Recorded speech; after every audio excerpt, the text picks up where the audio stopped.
다들인데 그지만은 팔매기 그거다 순지 니 수밤 니 담아 차리요래 다 도마들이야 안주 지 Dzisiaj mamy trzeci dzień naszych nauk specjalnego Menlam Kagyu. Chciałbym przede wszystkim powitać 나는 신기지 저는 신우도 슈베 텐덴 포모 wszystkich 신지 Tulku, szczególnych przyjaciół w Dharmie, wszystkich, którzy nas słuchają przez internet, 다들인데 나는 못되네 także wszystkich moich przyjaciół Tybetańczyków. Dzisiaj kontynuujemy rozmowę o życiu i wyzwoleniu pana Atishi. Wczoraj mówiliśmy o tym, jak zaproszono Atisię do Tybetu. Mówiliśmy o tym wczoraj. Hama Yeshe był tym człowiekiem. Hama Yeshe i jego siostrzeniec czy bratanek, oni zaprosili Atisię do Tybetu. Jeśli spojrzymy na historię Tybetu, Lama Yeshe był niezwykle ważną postacią. On i jego bratanek zostawili, czy odcisnęli wielkie piętno na historii Tybetu, przede wszystkim dlatego, że byli odpowiedzialni za szerzenie nauk z Ngari, z tego wyższego czy też zachodniego Tybetu. Więc chciałbym trochę o tym powiedzieć.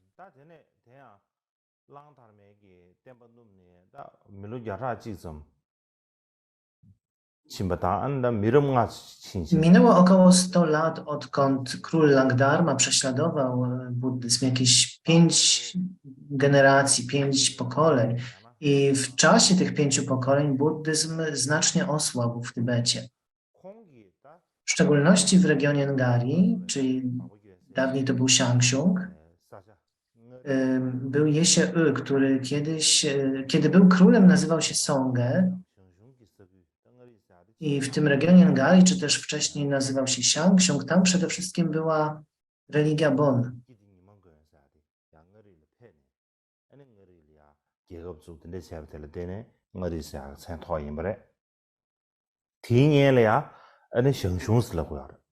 I mówiliśmy o tym, że tybetańscy królowie udali się do tego regionu i tam ustanowili te 3 regiony Ngari, ale wcześniej to miejsce nazywało się Shangshung i tam pierwotnie była religia Bon. Więc nawet już za czasów Yeshe większość ludzi głównie podążała za religią Bon. Nie bardzo ich interesował w ogóle buddyzm. Ponadto w wielu regionach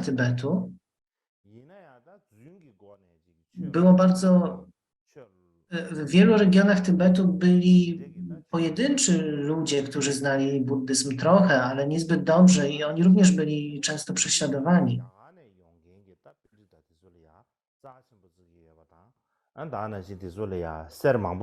Natomiast ponieważ byli prześladowani i również było dużo fałszywych nauczycieli, natomiast Tybetańczycy mieli szczególne oddanie dla nauczycieli z Indii, czy w ogóle dla ludzi przychodzących z Indii. I to spowodowało, że wielu bardzo dziwnych, nie do końca prawdziwych panditów przybywało do Tybetu z Indii. I oni przybywali do Tybetu, ponieważ wiedzieli, że to jest taka kopalnia złota, że ludzie zapłacą za nauki, za jakiekolwiek nauki. I to wszystko spowodowało, że ta sytuacja była niezwykle chaotyczna. Sam Yeshe w związku z tym, wiedząc, że jest wielu fałszywych nauczycieli, postanowił na własną rękę studiować i robić badania. I zrozumiał, że postępowanie wielu tych ludzi przeczy Dharmie, więc spróbował zrobić coś, żeby to poprawić. Wprowadził wiele reguł, wiele praw, ale nie był w stanie sprawić, żeby sytuacja uległa polepszeniu. W związku z tym uznał, że jedynym sposobem jest zaproszenie autentycznego pandity z Indii, który zreformuje buddyzm w Tybecie. 대삼도 마세베 송의 릉이네. To było marzenie jego życia, żeby zaprosić panditę z Indii i on sam również oddał tron swojemu młodszemu bratu i został mnichem. Większość czasu spędzał na tym, żeby znaleźć nauki, studiować nauki. Więc znowu niektóre źródła mówią, że on oddał tron nie młodszemu, tylko starszemu bratu, więc mamy tutaj kolejną niezgodność.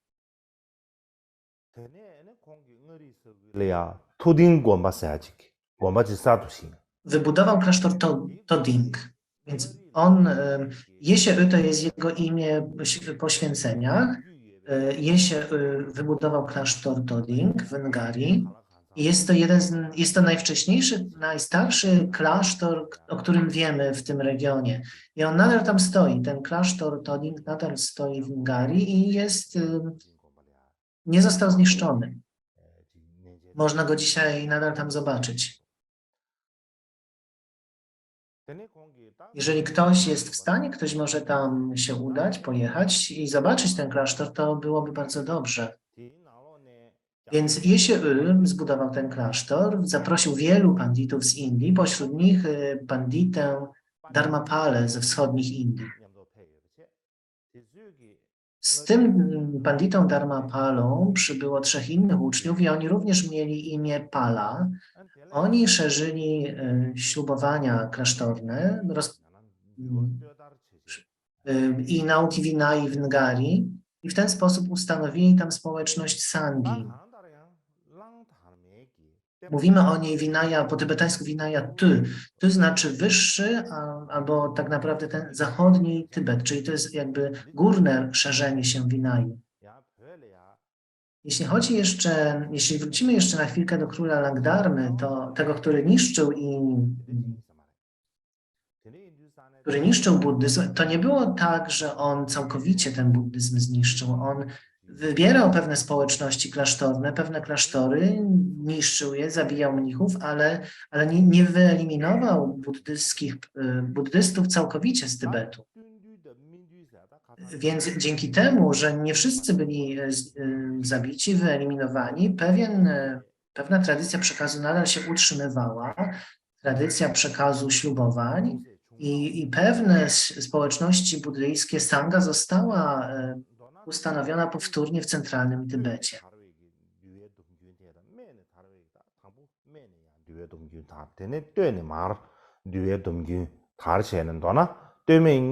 Więc w sumie mieliśmy później 3 linie przekazu ślubowań monastycznych z Górnego Tybetu, Niższego Tybetu i Środkowego Tybetu. I dopiero kiedy te wszystkie 3 zeszły się i kiedy w tym późniejszym okresie rozpowszechniania się buddyzmu w Tybecie ten buddyzm szerzył się ponownie w Środkowym Tybecie, nauki mogły być stabilne i mogły być szeroko propagowane. W XIII wieku był taki pandita z Kaszmiru, nazywał się Shakya Shri. On przybył do Tybetu i on również przyniósł ze sobą kolejną linię przekazu ślubowań, nazywaną linią Mahapandity. I wtedy możemy powiedzieć znowu o 3 rodzajach tradycji, 3 rodzajach przekazu. Górnego Tybetu, Niższego Tybetu i Mahapandity, którą przyniósł właśnie Shakya Shri. Więc nie ma w tej chwili tak naprawdę żadnej linii przekazu ślubowań, która nie podchodziła pod te 3, z tym, że ten górny przekaz prawdopodobnie został później przerwany. Mieliśmy w Tybecie również, czy w Tybecie głównie ślubowania są przede wszystkim ślubowaniami opatów. Jeśli chodzi natomiast o linię przekazu ślubowań mistrza rytuału i sanghi pomocniczej, to na przykład kiedy Sakya Pandita przyjął swoje ślubowania, a opatem był Shakya Shri. Ale myślę, że mistrz mistrz rytuału oraz sanga pomocnicza, oni mieli przekaz ślubowań z tej niższej linii przekazu, niższego Tybetu, Dolnego Tybetu. Jednak ślubowania bikszu, czy Sakya Pandita nie otrzymał ich od indywidualnej osoby, tylko od sangi. Więc znowu jest to pewna rzecz, którą musimy sprawdzić, jak tak naprawdę wygląda linia przekazu ślubowań i czy ona rzeczywiście jest linią przekazu opatów. Więc pierwsza ta spuścizna Jesie to jest właśnie szerzenie buddyzmu. Druga to jest zaproszenie Atishi do Tybetu. Druga rzecz, przez którą stał się słynny. Więc osoba, która faktycznie zaprosiła Atisię, to nie był Jesie tylko Jiangciuk natomiast Jesie osobiście nigdy Atishi nie spotkał. Ale to on był osobą, która jako pierwsza o tym pomyślała. To on miał plany i marzenie, żeby zaprosić Atisię. To właśnie Jesie I dlatego Jesie według tradycji tybetańskiej poświęcił swoje życie po to, żeby zaprosić Atisię. Nie wiemy, czy to jest prawdziwe, mówiliśmy o tym wczoraj, ale tak czy inaczej możemy na pewno powiedzieć, że gdyby nie Jesie to Atisia nie byłby w stanie przybyć do Tybetu.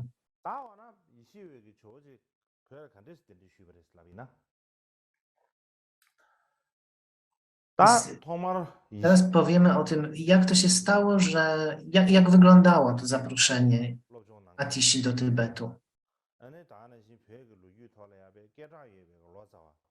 Więc po pierwsze,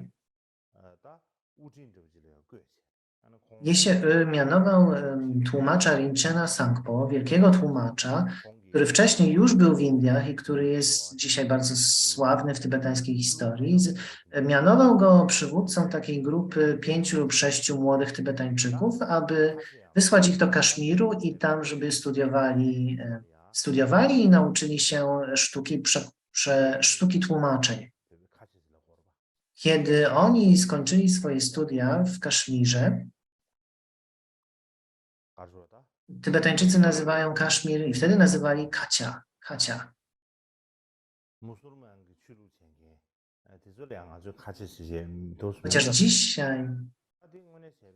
Chociaż dzisiaj to słowo również jest używane na określenie muzułmanów, a wtedy oznaczało tylko Kaszmir.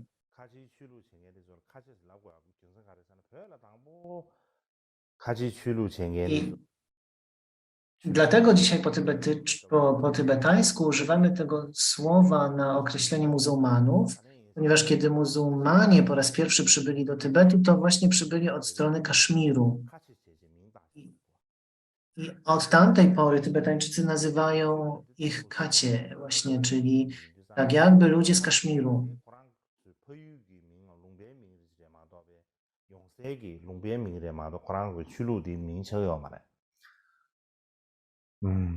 Więc tybetańska nazwa muzułmanów, tybetańskie słówko na określenie muzułmanów wzięło się od tybetańskiej nazwy Kaszmir.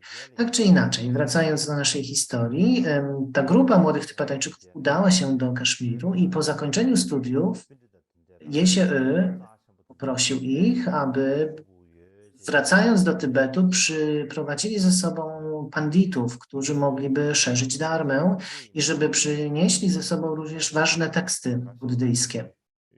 I zgodnie z tą prośbą rzeczywiście przybyli oni z powrotem z Indii z kilkoma panditami, ale ci indyjscy uczeni, oni znali tylko pewne teksty, oni tylko niektóre teksty znali. Byli bardzo uczeni, ale tylko w niektórych tekstach.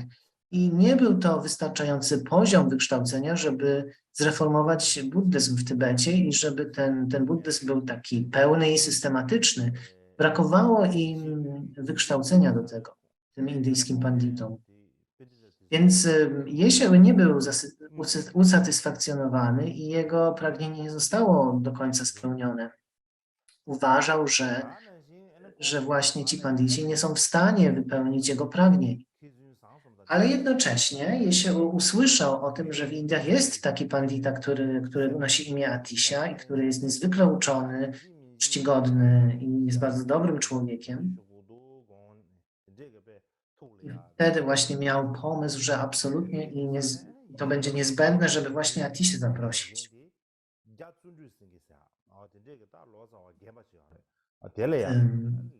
Jesiu oddał, czy nakazał zaprosić, czy przyprowadzić Atishę do Tybetu jednemu z tłumaczy, który nosił imię Gyaltsuen Drusengę. I pierwsza próba zaproszenia Atishi była nieudana. Ten Gyaltsuen Drusengę, kiedy udał się do Indii po raz pierwszy, nie był w stanie sprowadzić Atishi do Tybetu. Był on już dość stary i również Jesiu był już starszym człowiekiem i umarł zanim Atisha mógł przybyć do Tybetu. Więc jego siostrzeniec czy bratanek Jangchup-y dostał nakaz przed śmiercią Jesiu powiedział mu, że absolutnie musi sprowadzić Atishę do Tybetu. I żeby spełnić życzenie wuja, Jangchup-y wysłał Locałę Nakco, tłumacza Nakco, znowu do Indii, żeby zaprosił ponownie Atishę. Więc Nakco Locała, tłumacz Nakco, udał się do Indii, zabrał ze sobą pewną grupę pomocników, dotarł do Indii i w tym czasie Atisha mieszkał w klasztorze Vikramashila. Więc oni udali się do klasztoru Vikramashila. Ten klasztor Vikramashila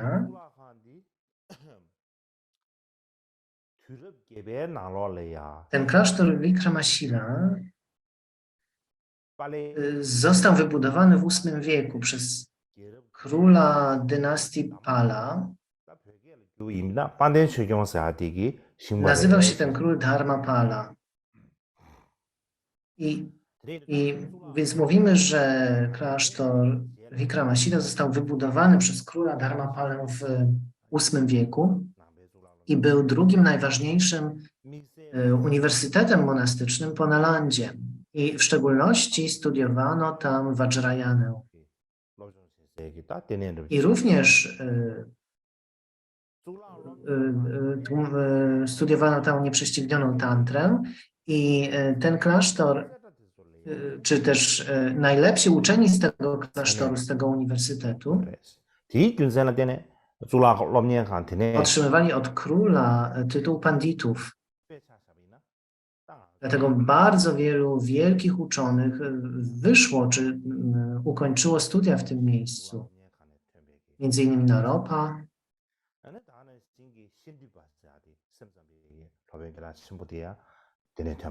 również Kshantipa ukończył Vikramashilę, Naropa, Kshantipa. Oni należą do tych tak zwanych 6, są jednymi z tych 6 strażników Brahm, tak zwanych strażników Brahm.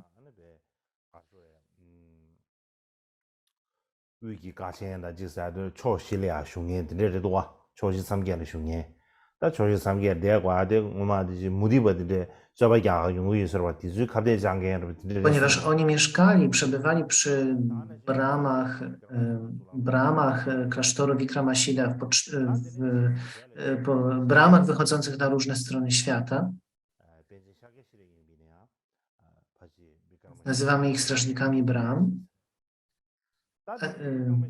Atisha był absolwentem tego klasztoru i również później Shakya Shribhadra. Natomiast w 1203 roku klasztor Vikramashila został zniszczony podczas inwazji muzułmańskich. Ruiny nadal tam są. I ten klasztor, ruiny tego klasztoru nadal są w Biharze. Tak czy inaczej, do Vikramashili przybyła ta grupa z Indii, Nakco Locała i jego grupa, i był tam już Gyaltsuen Drusengę, ten człowiek, który jako pierwszy tam się udał, żeby zaprosić Atishę. On już tam był, więc to on jako pierwszy próbował zaprosić Atisię i on wiedział, dlaczego to się nie udało, dlaczego Atisia nie był w stanie do Tybetu się udać. Więc on powiedział tym nowym ludziom, którzy przybyli, powiedział im na początku: nie mówcie mu nic o tym, że chcecie go zaprosić. Bądźcie tutaj przez pewien czas i udawajcie, że przyjechaliście na studia. Kiedy będzie odpowiedni do tego moment, wtedy ja powiem wam, jak go zaprosić. Powiem wam, jak należy zaprosić Atisię, co należy zrobić. Więc Nakco Locało i ludzie, którzy z nim przybyli, pozostali przez rok i przez rok studiowali w Vikramasili. Aż w końcu nadeszła dobra okazja i wyjaśnili Atisi, dlaczego tak naprawdę przybyli tutaj i że chcą go zaprosić do Tybetu. Więc oni po tym, jak spędzili tam cały rok, przez ten cały rok nie mieli okazji, żeby z nim porozmawiać. I w końcu im się to udało. Ale Atisia był tak bardzo zajęty, tak bardzo dużo robił dla Dharmy, nauczał i dlatego trudno było znaleźć czas, żeby z nim porozmawiać. I w końcu, kiedy im się to udało, Atisia stwierdził: jak teraz na to patrzę i to, w jaki sposób wy do mnie mówicie, to wydaje mi się, że ten tybetański król musi być wielkim bodhisatwą. I skoro tak, to nie mogę postąpić wbrew jego życzeniom. Teraz nauki są już bardzo rozpowszechnione tutaj, a wy przybyliście tutaj pokonując tak wiele trudności, więc z całą pewnością pomyślę, jak to zrobić, żeby udać się do Tybetu. Pamiętacie, że Atisia, jeśli tylko miał jakieś wątpliwości i pytania, to zawsze modlił się do Tary i ona radziła mu, co należy zrobić. Więc Atisia Dziełodzie znowu zapytał Tarę o to, czy powinien udać się do Tybetu. Tara odpowiedziała mu wówczas, że jeśli udasz się do Tybetu, przyniesie to ogromny pożytek. A w szczególności przyniesie to pożytek pewnemu jednemu świeckiemu człowiekowi. Tak powiedziała Tara. Więc prawdopodobnie ten świecki człowiek, chodzi o Dromtompę, tak mu powiedziała Tara. Powiedziała o jednym świeckim człowieku. Więc poza tym Atisia również pomyślał, że dobrze by było, żeby udał się do Bodhgai. I tam również zapytał, czy poprosił o radę. Więc pomyślał, że uda się do Bodhgai, złoży dary przed posągiem Buddy i również uzyska poradę. Wówczas w Bodhgai był pewien Khenpo, nazywał się Jnana Shri Mitra. I Jnana Shri Mitra dał Atisi garść muszelek.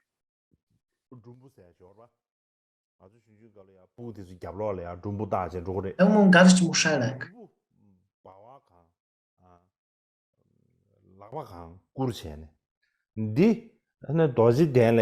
Więc dał mu garść tych muszelek, Jnana Shri Mitra dał mu garść tych muszelek i powiedział: w Bodhgai jest taki człowiek, stary człowiek o bladej twarzy z dreadami, daj mu te muszelki. Więc Atisia, jak był w Bodhgai, spotkał tego starego człowieka i stary człowiek podszedł do niego i powiedział mu, w momencie, kiedy Atisia spotkał tego człowieka, ten do niego powiedział: oddaj mi muszelki, które dla mnie przyniosłeś. I Atisia nawet mu nic jeszcze nie powiedział, kim on jest i skąd pochodzi i tak dalej, a natomiast ten stary człowiek poprosił go o muszelki, więc Atisia pomyślał, czy zrozumiał, że to nie jest zwyczajny człowiek, że to jest ktoś niezwykły i w umyśle złożył mu pokłony. Swoim umysłem złożył mu pokłony i zapytał go, czy jeśli uda się do Tybetu, to czy będzie to dobre, czy przyniesie to pożytek. Stary człowiek na to odpowiedział tak samo jak Tara, że przyniesie to pożytek,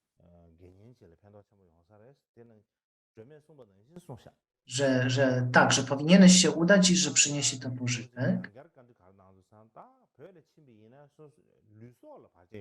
Następnie Atisha zapytał, czy jeśli udam się do Tybetu, czy przyniesie to jakieś przeszkody w moim życiu?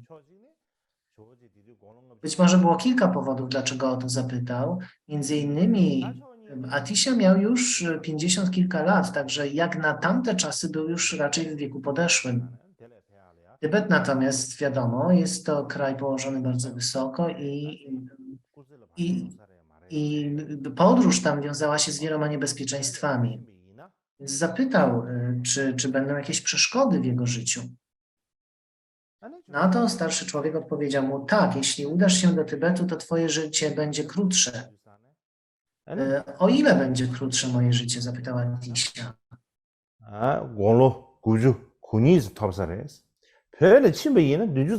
Więc odpowiedź padła, że jeśli nie udasz się do Tybetu, to dożyjesz 92 lat, a jeśli udasz się do Tybetu, to będziesz żył, dożyjesz wieku 73 lat, czyli o 20 lat twoje życie zostanie skrócone. I Atisha pomyślał sobie wówczas, i jeżeli rzeczywiście ma to przynieść pożytek Tybetowi, to nie ma znaczenia, czy moje życie będzie krótsze, czy też nie. Tak czy inaczej, Atisha podjął decyzję, że uda się do Tybetu, ale nie mógł tego zrobić tak od razu i bezpośrednio. Nie mógł powiedzieć królowi, ani też starszym w klasztorze, że tak po prostu, że udaje się do Tybetu. Bo wiedział, że go nie puszczą. Więc pomyślał, że zrobi inaczej i udał się w pielgrzymkę w wiele miejsc. Powiedział, że udaje się na pielgrzymkę. I udał się na pielgrzymkę, odwiedzał święte miejsca i w końcu po odwiedzeniu wielu świętych miejsc, w końcu udał się do Nepalu. Miał ze sobą grupę, miał ze sobą asystentów i oczywiście, żeby dotrzeć do Tybetu, trzeba najpierw udać się do Nepalu, przez Nepal. Więc ostatecznie znalazł się w Nepalu i wówczas jeden ze starszych na Uniwersytecie Vikramashila, on poczuł, że coś może jest nie tak i że to nie jest do końca w porządku, żeby ten Atisha tak podróżował, więc on podróżował razem z Atishą. I on miał pewne podejrzenia, że coś jest nie tak, więc uparł się, że uda się razem z Atishą. Więc gdziekolwiek Atisha udał się na pielgrzymkę, to ten starszy z Vikramashili był z nim.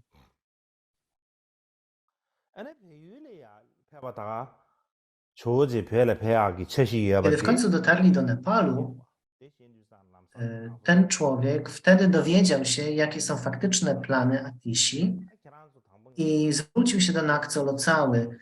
Wy nie jesteście tutaj po to.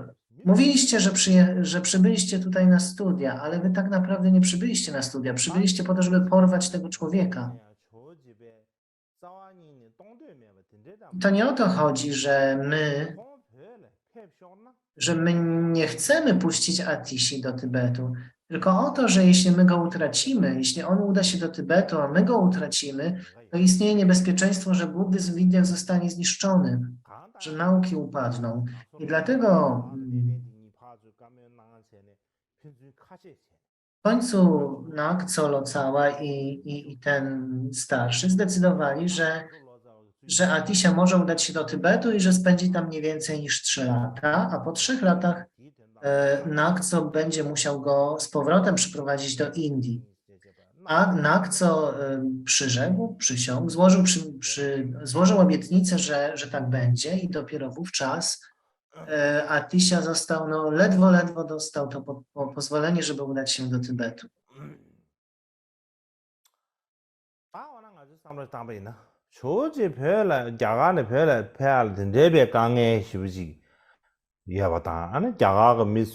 Teraz jeśli chodzi o samą podróż z Indii do Tybetu,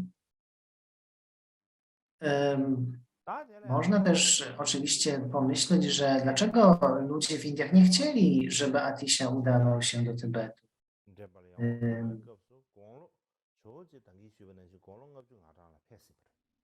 Nakco, kiedy Nakco i jego grupa przybyli do Indii z Tybetu, Atisha miał już 50 kilka lat, więc jak na tamte czasy był to wiek dość podeszły, więc nie był już młodym człowiekiem. Ponadto Atisha nie był byle kim. Atisha gdyby to porównać do dzisiejszych czasów, był niezwykle sławną osobą na szczeblu praktycznie krajowym, najwyższych szczeblach królestwa, można powiedzieć, ponieważ sława jego jako pandity była powszechna i był szanowany na najwyższych szczeblach w królestwie. Był niezwykle wpływowy, słynny, nie tylko, że on mianował opatów Vikramasili i Odantapuri, ale również był przełożonym wielu ważnych świątyń w Indiach. Więc normalnie on ze sobą miał, na pasie miał przypięte 18 kluczy, przynajmniej 18 kluczy do tych różnych świątyń, których był przełożonym. I on nosił ze sobą wszystkie te klucze. Co najmniej 18 kluczy na swoim pasie nosił. Dlatego Hindusi byli bardzo niechętni, żeby go wypuścić. On bardzo dużo znaczył. Dlaczego też? No, kiedy Hindusi myśleli o Tybecie, to widzieli w umyśle to odległe miejsce, które jest bardzo zapóźnione, które jest nierozwinięte, takie barbarzyńskie. W Indiach w tamtym czasie buddyzm był bardzo rozpowszechniony i tantra się szerzyła, ale też, ponieważ tantra szerzyła się bardzo szeroko. Właśnie tantra szerzyła się bardzo szeroko. To było również w Indiach bardzo wiele okazji, żeby ta tantra buddyjska i hinduska ze sobą się mieszały. Było wiele praktyk i praktykujących, którzy nie byli w stanie, było wiele praktykujących, którzy nie byli w stanie odróżnić praktyki hinduistyczne od buddyjskich. I było również wielu panditów, którzy mówili, że nie ma różnicy między hinduizmem a buddyzmem.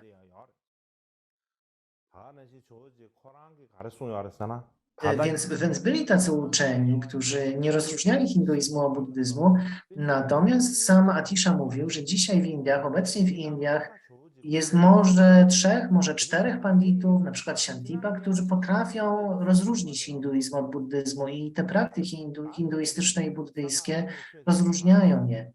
Jest takich panditów bardzo niewielu, kilku dosłownie. I oczywiście Atisha był jednym z nich.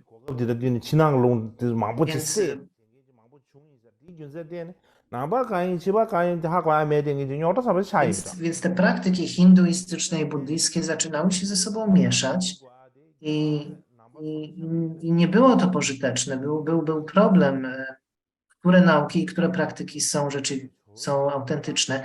Więc indyjscy buddyści chcieli, żeby Atisha pozostał, ponieważ on był jednym z ludzi, którzy potrafili je rozróżnić. Innym takim przykładem, czy ilustracją tego, jak bardzo poważano Atisie, było to, że na murach Vikramasili Nagarjuna był namalowany Nagarjuna i po prawej stronie muru, przy wejściu do Vikramasili był namalowany Nagarjuna, a po lewej był namalowany Atisha, czyli był uważany na samym poziomie co Nagarjuna.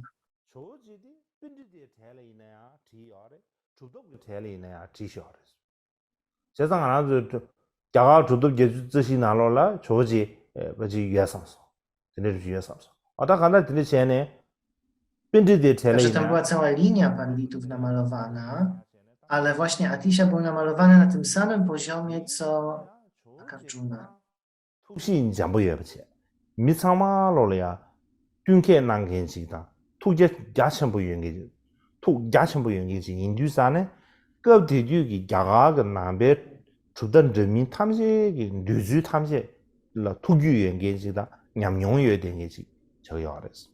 이 견생할 때는 티버치 중다 줍다 토명이 여하면 상명이 공원에 지구르다 참여 코네야 가보시라 지겨워서 대양 아주에게 나솔라자베 제베 딱 되바 예주메 나로 스비나 갈라가서 ken거 디나로 가르스노 알잖아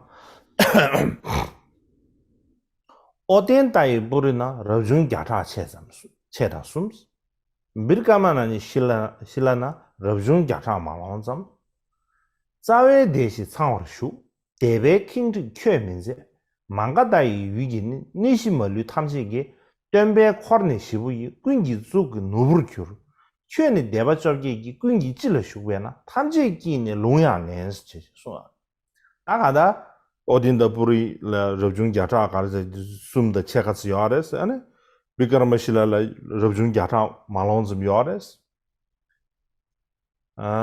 Tatinalor całe Atisia był bardzo znany, że miał Atisia był bardzo też łagodny, jeśli chodzi o jego charakter. I ponieważ znał i miał doświadczenie w bardzo wielu naukach, znał przeróżne szkoły. I chociaż Atisia sam był utożsamiany z Mahasangiką, w tej szkole przyjął święcenia, on szanował wszystkie szkoły buddyjskie. 참여기 또 교란을 빼서 전부 쓰기 어렸어. 대바적기에 참여기 지 라마로 교란 차도 요래 케기 가르까 나버데 고주 참여 칼 닝게 요래 제제 다 들리 숨자. Wszystkie społeczności, wszystkich szkół buddyjskich, wszystkie społeczności buddyjskie w Indiach szanują Atisię, wszystkie szanowały Atisię i mimo, że między różnymi społecznościami buddyjskimi, między środkową ścieżką a szkołą tylko umysł w Indiach pojawiały się przeróżne dyskusje, Atisia potrafił praktykować obydwa podejścia, obydwie ścieżki, więc on zarówno praktykował pogląd środkowej ścieżki, jak i postępowanie szkoły tylko umysł i potrafił je połączyć. To było bardzo ważne w Indiach, ponieważ on połączył linię głębokiego poglądu i linię rozległego postępowania. Kiedy Atisia udał się wraz ze swoimi asystentami do Nepalu, spędził tam rok. Niestety ten starszy tłumacz Gyaltsundru Sengye, który jako pierwszy miał zaprosić Atisię do Tybetu, zmarł po drodze w czasie tej podróży. I wówczas Atisia po jego śmierci powiedział: mój tłumacz zmarł i teraz to tak jakbym nie miał języka. I w takim razie nie ma chyba sensu, żebym się udawał do Tybetu. Na to Nakco Locała powiedział: nie mów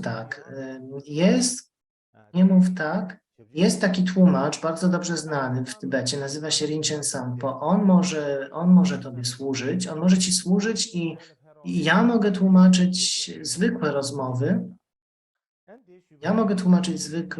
zwykłe rozmowy, a on będzie ci służył jako główny tłumacz i proszę, musisz koniecznie przybyć do Tybetu. Więc Atisia kontynuował podróż do Tybetu i przybył tam, kiedy miał 59 lat, w 1040 roku przybył do Ngari, do zachodniego Tybetu.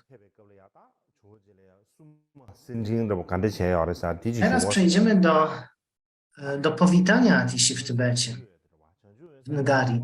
Więc wówczas był już tam król Jangchupel.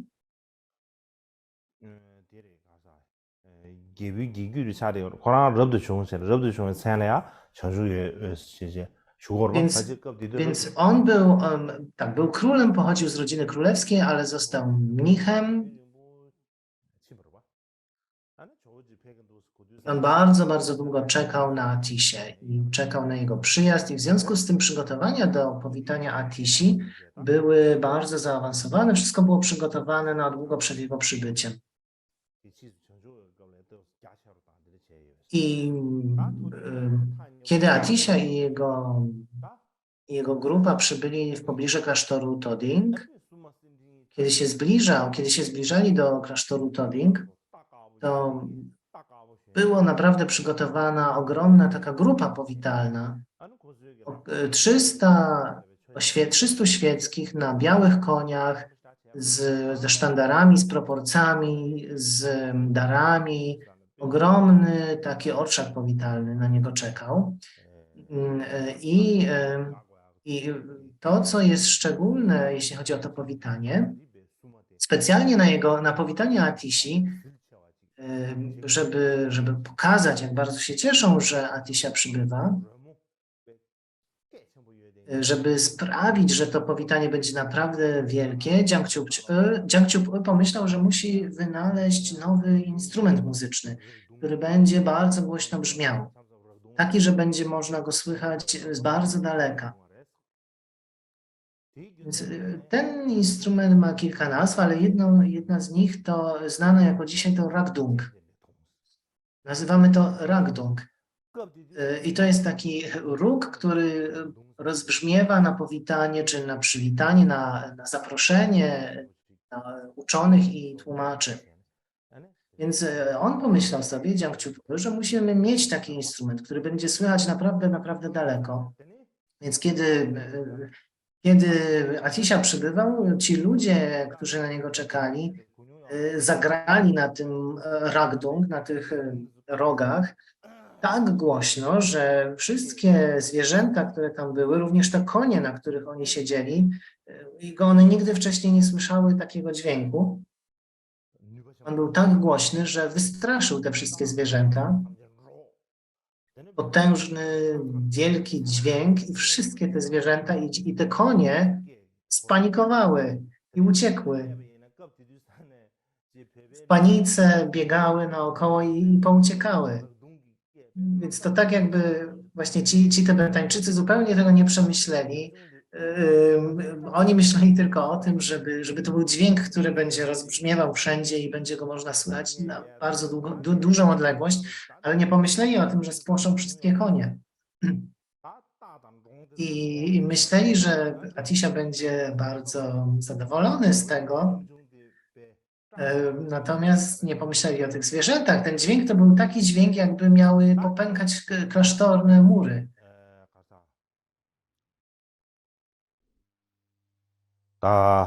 토딩고말레야 펜, 딱 페베젤레야.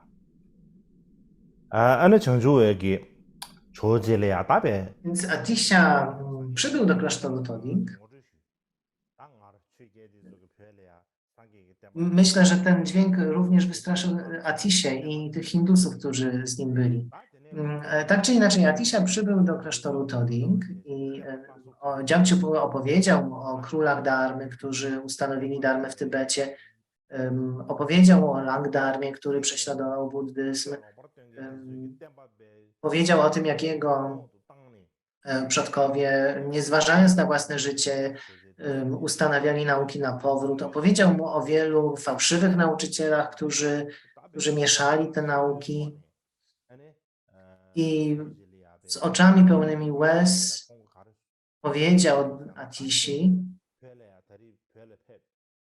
na końcu z oczami pełnymi łez powiedział Atisi, teraz przybyłeś do Tybetu i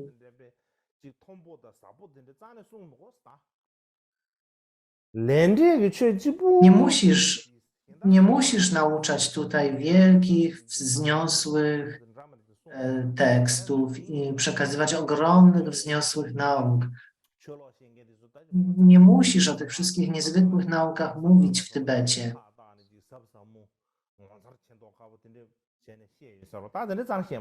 Ponieważ ci wszyscy fałszywi nauczyciele mówili o cudach, o różnych wspaniałych rzeczach. Po prostu najlepiej będzie, jeśli nas będziesz nauczał o karmie, o przyczynie i skutku. Atisia bardzo był zadowolony, gdy to usłyszał i odpowiedział, że tak naprawdę ta najbardziej dogłębna dharma to jest nauka o przyczynie i skutku. Jeżeli mamy stabilne przekonanie co do karmy, przyczyny i skutku, jest to ważniejsze i większe niż ujrzenie twarzy Idama.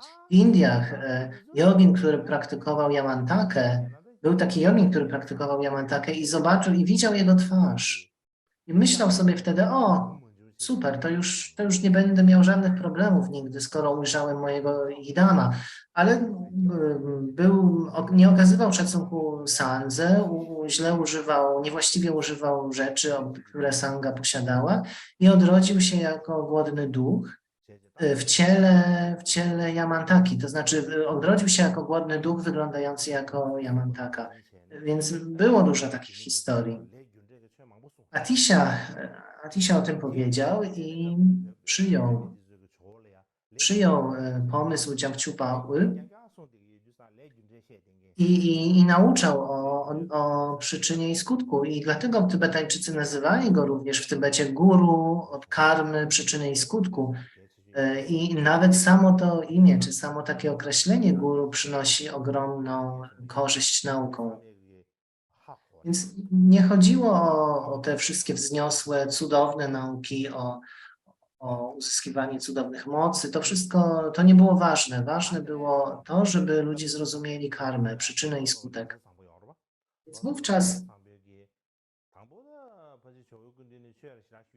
Więc w klasztorze Toding był wówczas tłumacz Rinchen Sangpo, który zobaczył, jak wielkim nauczycielem jest Atisha.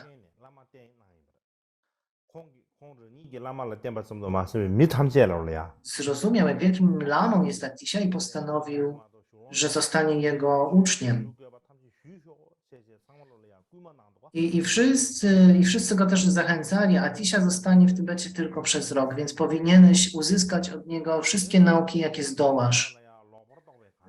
Hatsung Jiangqiup-u ofiarował złoto, dużo złota i powiedział, w tym kraju, w Tybecie, ludzie mają błędne postrzeganie buddyzmu, błędne poglądy na temat buddyzmu, nie spotkali autentycznych duchowych nauczycieli, albo takich, którzy udają, że wiedzą, że mają wiedzę, a tak naprawdę jej nie posiadają. Wielu nauczycieli było fałszywych, wielu nauczycieli po prostu wymyśliło sobie różne rzeczy i szerzyło kłamstwa.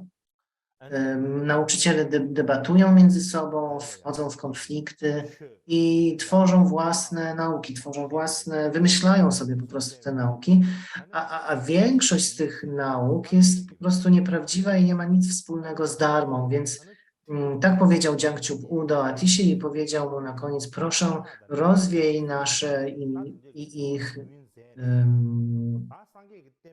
wątpliwości. Zadał Atishi wiele pytań. Zadał 2 pytania o pojazdy, zadał 2 pytania o paramity, 3 pytania o Vajrayanę i poprosił go o napisanie traktatu, który mógłby te nauki, wszystkie nauki buddyzmu w jakiś prosty i krótki sposób podsumować i żeby to miało związek z praktyką jego własnego guru. Czy istniały już instrukcje buddhażniane, czyli Guhya Samaja Tantra, i on poprosił go o napisanie sadhany z Avalokiteshwarą, który byłby głównym bóstwem w Mandali. Jiangqiup poprosił Atiszę o napisanie tego, ale Atisha powiedział, że macie już po tybetańsku sznur klejnotów Nagarjuny, już nie będzie nic lepszego niż ten tekst. Macie też sadhanę Samantabhadry,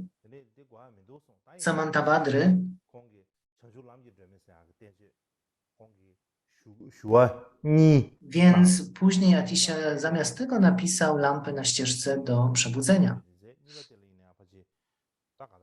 Więc kierując się pytaniami, które zadał mu Jiangqiup-u, stworzył tekst lampa na ścieżce do przebudzenia.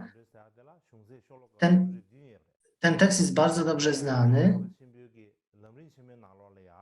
Nie jest to tekst długi, on ma tylko 67 strof. Tsongkhapa na przykład w swoim długim tekście o etapach na ścieżce mówi, że tekst Atishi podsumowuje główne punkty sutr i tantr, więc temat jest kompletny, jest pełny. Temat tekstu jest kompletny. I głównym zadaniem jest okiełznanie umysłu tekst Atishi skupia się właśnie na kolejnych etapach ćwiczenia umysłu. W związku z tym łatwo jest praktykować, kierując się tym tekstem.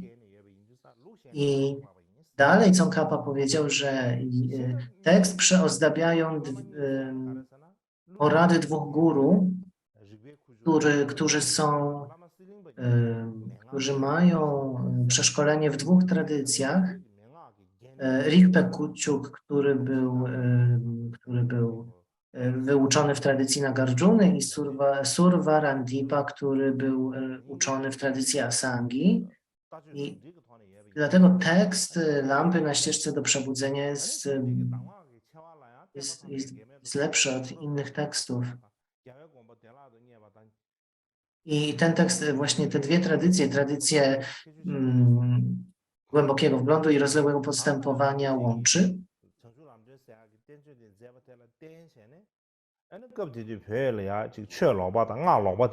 Więc porady, które ten tekst zawiera, są niezwykle dogłębne i można bardzo łatwo nauki urzeczywistnić na bazie tego tekstu.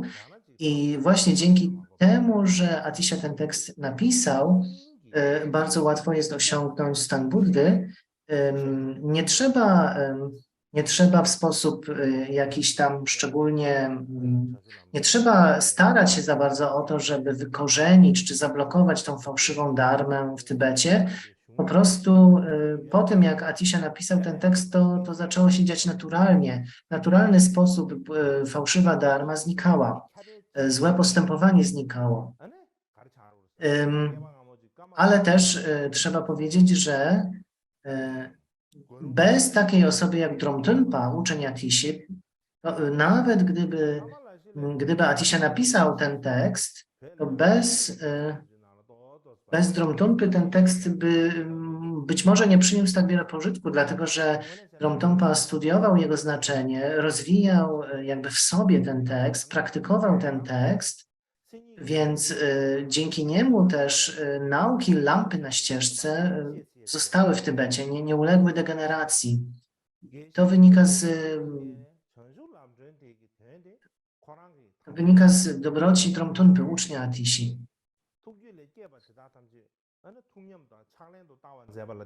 Po tym, jak on urzeczywistnił znaczenie tekstu, dzięki temu wszystkiemu był w stanie praktykować prawdziwe, niezdegenerowane znaczenie tego tekstu.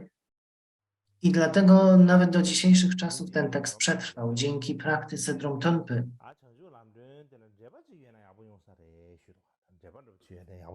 Więc pewna osoba zapytała później Dromtunpę, czy nie byłoby dobrze, żeby powstał komentarz do Lampy na ścieżce do przebudzenia.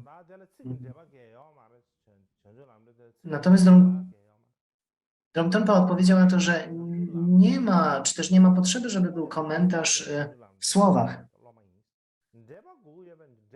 Ja jestem uczniem, który otrzymał ten tekst bezpośrednio od jego autora, więc ja jestem żyjącym komentarzem do Lampy na ścieżce do przebudzenia. Patrzcie na mnie, na to, jak ja postępuję, i ja jestem żywym, prawdziwym komentarzem do ścieżki do Lampy na ścieżce do przebudzenia. To ja jestem faktycznym komentarzem do tego tekstu.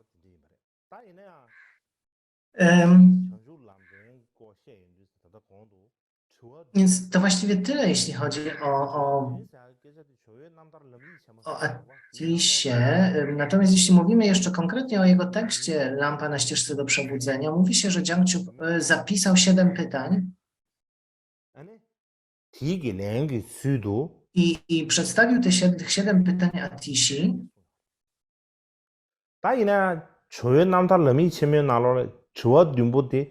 I Atisha napisał Lampę na ścieżce do przebudzenia jako odpowiedź na 7 pytań Jangchupa, chociaż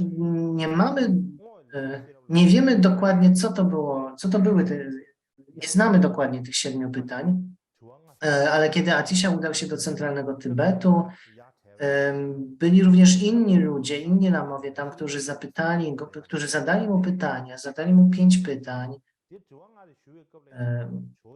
Czy można osiągnąć stan Buddy za pomocą prajni?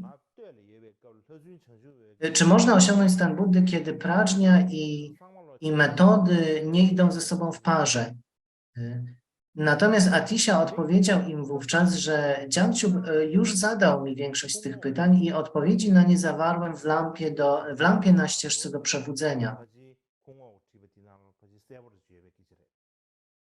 이나야 Więc 이거 튜모가 좋아니디 가르이민디 prawdopodobnie pośród pytań, które zadali mu pandici w centralnym Tybecie, były pytania o paramity, o tantrę, ale nie mamy pewności dokładnie, jakie były to pytania, jakie były na przykład pytania co do powszechnej ścieżki. Natomiast jest taki komentarz napisany przez Nakco Locałę, w którym jest przedstawionych 7 pytań.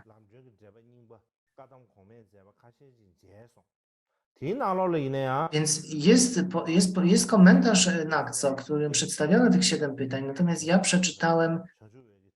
ja przeczytałem kilka starych komentarzy mistrzów Kadampy i znalazłem tam 5 lub 6 pytań,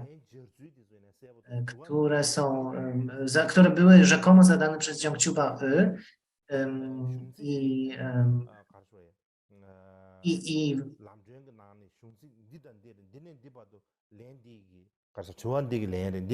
i komentarz mówi, że te konkretne słowa w tekście od tej strofy do tej strofy są odpowiedzią na takie i takie pytanie.